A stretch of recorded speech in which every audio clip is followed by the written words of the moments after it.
আজ থেকে খেজুর খাওয়ার ক্ষেত্রে ভুলও একটি কাজ করবেন না। যদি করেন তাহলে শারীরিকভাবে মহা বিপদে পড়ে যাবেন। আশ্চর্য হচ্ছেন, এখানে তো অনেকে আছে যারা খেজুর ধোয় না, না ধুয়ে খেয়ে ফেলে। কারণ খেজুর হচ্ছে আমার রসুলের খাবার, মদিনা থেকে আসছে, অতএব না ধুয়ে খেয়ে ফেলবো। ওকে মহাব্বত করেন, সব ঠিক আছে। এই কথাটা আমার নয়, সৌদি সরকারকে বলেছে।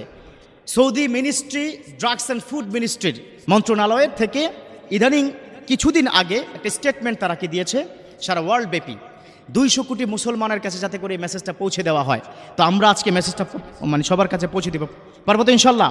Those of people are watching me, এই মুহূর্তে যারা আমাকে দেখছেন, আপনাদের কাছে বিনীত অনুরোধ জানাবো, যেহেতু বিশ্বনবীর সবচাইতে প্রিয় খাবার খেজুর, এবং সেই খেজুর কিন্তু অত্যন্ত এনার্জি, সুন্নাত খেজুর খাওয়া, সেই খেজুর খাওয়ার ক্ষেত্রে একটা বড় ধরনের বিপদ হতে যাচ্ছে আমাদের, অশনি সংকেত, যেটা সৌদির ফুড অ্যান্ড ড্রাগস ডিপার্টমেন্ট তারা আমাদের জানিয়েছে। প্লিজ এটা শেয়ার করে দিও, তোমার সওয়াব হবে ইনশাআল্লাহ তাআলা। এটা কি কারণে কি বলা হয়েছে? বর্তমান সময়ে অসাধু অনেক ব্যবসায়ী এই প্রতারণাটা কিন্তু করছে, অসাধু অনেক ব্যবসায়ী। এবার ব্যবসায়ীদের সম্পর্কে, এখানে কি ব্যবসায়ী আছেন তো? প্লিজ রাগ করবেন না, আপনাদের জন্য বলছি, যারা ব্যবসা করছেন মনে রাখবেন, পৃথিবীর মধ্যে যতগুলো বারাকা আছে, আপনার লাইফে যতগুলো বরকত আছে, 10টি বরকতের 9টা বরকতই কিন্তু ব্যবসার মধ্যে। সুবহানাল্লাহ পড়বেন না? 10টার মধ্যে কয়টা? 9টা হচ্ছে ব্যবসার মধ্যে। এখানে শেষ নয়, আমার বিষ্ণু বলে দিয়েছেন যে যে বান্দা সঠিকভাবে ব্যবসা করবে, হক হালালিভাবে, অন্যের ক্ষতি করবে না, দাখালাল্লাহু ফিল জান্নাহ মা'আস সিদ্দিকিনা ওয়াশ শুহাদা ওয়াস সালিহিন। যদি ব্যবসা সঠিকভাবে করা হয়, আল্লাহ তাদেরকে জান্নাত দিবেন। কাদের সাথে? সিদ্দিকিন, শুহাদা, সালিহিন, নাবিয়্যিন, নবীদের সাথে তারা থাকবে হাসরে, তারা থাকবে জান্নাতে। সুবহানাল্লাহ। অথচ এই ব্যবসায়ীদের সম্পর্কে আমার রাসূল একটা ধমক দিয়ে কথা বলেছেন, শুনতে চান তো সবাই ইনশাআল্লাহ? বলেছেন, মান গশশানা ফালাইসা মিন্না, যে ব্যবসায় প্রতারণা করবে সে আমার উম্মতি না, he is not part of my উম্মাহ। আর মানে আল্লাহ রাসূল অস্বীকার করেছে, ব্যবসায় প্রতারণা করবা তুমি আমার উম্মত না। বর্তমান সময় অসাধু ব্যবসায়ীরা অনেক সিন্ডিকেট করছে। আজকাল তেলের দাম কেন কি বাড়ছে জানেন? সিন্ডিকেট।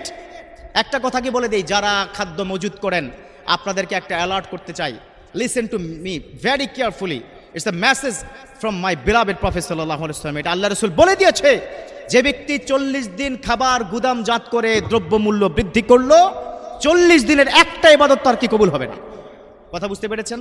একটা দোয়া, একটা নামাজ, একটা ইবাদত আপনার কবুল হবে না। অতএব ব্যবসায়ীরা কিন্তু আজকাল এটা করেন। ফরমালিন চিনেন? শরবত খাওয়া যায় নাকি? ফরমালিন দিয়ে শরবত খাওয়া যায় আজকাল নাকি? আর তাই তো করছি আমরা, ফরমালিনের শরবত খাচ্ছি আমরা।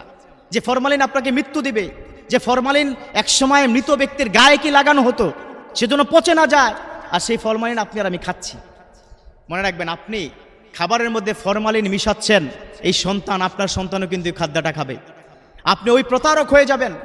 বিশ্বনবী একদিন একজন মানুষকে দেখলেন যে সে বাজারে খেজুর বিক্রি করছে। উপরের খেজুরগুলো শুকনো, তিনি খেজুরের যে মোড়াটার মধ্যে হাত ঢুকিয়ে দিলেন, দেখলেন নিচের খেজুরটা হচ্ছে ভিজা। কথা কি বুঝতে পেরেছেন? নিচের খেজুর কি ভিজা কেন? কারণ শুকনো খেজুর আর ভিজা খেজুর কি আপনি যদি মিলিয়ে দেন, ওজনটা কি বাড়বে না? শুকনো খেজুর ওজন তো কম। এই কারণে তিনি খেজুর ভিজিয়ে দিয়েছেন। বিশ্বনবী তাকে জিজ্ঞাসা করলেন, কি ব্যাপার, উপরেরটা শুকনা, নিচেরটা কি ভিজা কেন? তিনি বললেন, হুজুর বৃষ্টি হয়েছিল। বৃষ্টি হলে কি উপরটা কি ভিজে না, নাকি নিচেরটা ভিজে? উপরেরটা ভিজে আগে। উনি বলেন, তোর উপরেরটা শুকনা, নিচেরটা ভিজা কেন? তখন বলছে, মান গাসসানা ফালাইসা মিন্না, those the people are cheating with another person, he is not part of my উম্মাহ। যে আরেকজন উম্মতের সাথে ব্যবসার ক্ষেত্রে চিটারি করবে, সে আমার উম্মত না। কথা কি বুঝতে পেরেছেন? তো যাই হোক, এই drugs and food ministry of Saudi Arabia তারা বলেছে, খেজুরের সাথে ইদানিংকালে কিছু অসাধু ব্যবসায়ী কেমিক্যাল মিশায়। খেজুরে যে কি পোকা হয় এটা জানেন? খেজুরে কিন্তু আজকাল পোকা হয়, কারণ হচ্ছে 2 বছর পরে খেজুরটা আপনার হাতে চলে আসে।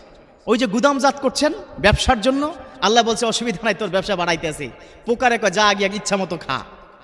তো এই কারণে আপনার আজদোয়া খেজুরের মধ্যে দেখবেন প্রচুর পরিমাণে পোকা ধরে যায়। পোকা যাতে না ধরে ওনারা স্প্রে করে। এজন্য fruits and drugs department Saudi Arab থেকে তারা কি বলেছে, যখনই খেজুর খাবেন তার পূর্বে হালকা কুসুম পানির মধ্যে 10 মিনিট খেজুরটা ভিজিয়ে রেখে তারপর খাবেন। কথা কি বুঝতে পেরেছেন? পারবেন তো সবাই? অতিরিক্ত মহাব্বত দেখাতে গিয়ে নিজের শরীর অসুস্থ করবেন না। অনেকে তো খেজুর মোটামুটি 2টা কি পোষা দিয়ে আপনার খায় ফেলেন, যে বিশ্বনবীর আল্লাহ রসুলের এই খেজুর আমি আবার ধুবো, এটা হয়? মদিনার ধুলা খাচ্ছি। আরে বাবা, মদিনার ধুলা খাবেন, খাইছেন তো একসময়, অনেকদিন খাইছেন, এবার একটু ধুয়ে খান, সুস্থ থাকতে হবে, ঠিক কিনা? সুস্থ থাকবেন তো ইবাদত করতে পারবেন, তাই নাকি?